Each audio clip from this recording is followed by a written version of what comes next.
મુદ્દે વિરોધ સતત ઉગ્ર બની રહ્યો છે અને આ વિરોધ રાજકોટ અને સૌરાષ્ટ્રની સાથે મધ્ય ઉત્તર અને દક્ષિણ ગુજરાતમાં પણ જોવા મળી રહ્યો છે। આ અંગે પરસોત્તમ રૂપાલાને હટાવવા કે નહીં તેને લઈને પ્રદેશ પ્રમુખ સી.આર. પાટીલના નિવાસ સ્થાને મુખ્યમંત્રી ભૂપેન્દ્ર પટેલની ઉપસ્થિતિમાં સવારના 10:30 કલાકે એક બેઠક યોજાઈ હતી અને આ બેઠક પૂર્ણ થયા બાદ સી.આર. પાટીલે મીડિયા સમક્ષ જણાવ્યું હતું કે અમે ક્ષત્રિય સમાજની માફી માંગીએ છીએ તો ક્ષત્રિય સમાજ અમને માફ કરે। નમસ્કાર, ગુજરાત જો ટીવીની સાથે હું છું મેક્ષુ ઠાકર। ગુજરાતના રાજકારણમાં ભાજપે ક્યારે ન કલ્પી હોય તેવી વિકરાળ સમસ્યાનો સામનો કરવો પડી રહ્યો છે।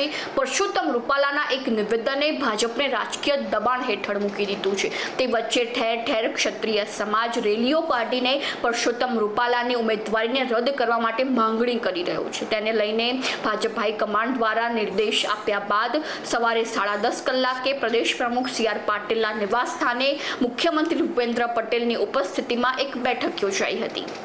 આ બેઠક પૂર્ણ થયા બાદ સી.આર. પાટીલે મીડિયા સમક્ષ જણાવ્યું હતું કે અમે ક્ષત્રિય સમાજની માફી માંગીએ છીએ અને ક્ષત્રિય સમાજ અમને માફ કરે। તેમજ આવતીકાલે સમાજ સાથે બેઠક યોજવામાં આવશે અને આ બેઠકમાં આ વાતનો નિવેડો લાવવાના પ્રયત્નો પણ કરવામાં આવશે। તેમજ તેમણે વધુમાં જણાવ્યું હતું કે ક્ષત્રિય સમાજની 92 સંસ્થાઓ સાથે સંપર્ક કરવાની જવાબદારી હોદ્દેદારોને સોંપવામાં આવી છે। જોકે ક્ષત્રિય સમાજની માંગ મુજબ પરસોત્તમ રૂપાલાને બદલવા માટેનો કોઈ પણ ઉલ્લેખ નથી કરવામાં આવ્યો। તો હવે જોવું રહ્યું કે આવતીકાલની બેઠકમાં કેવા પરિણામો આવશે।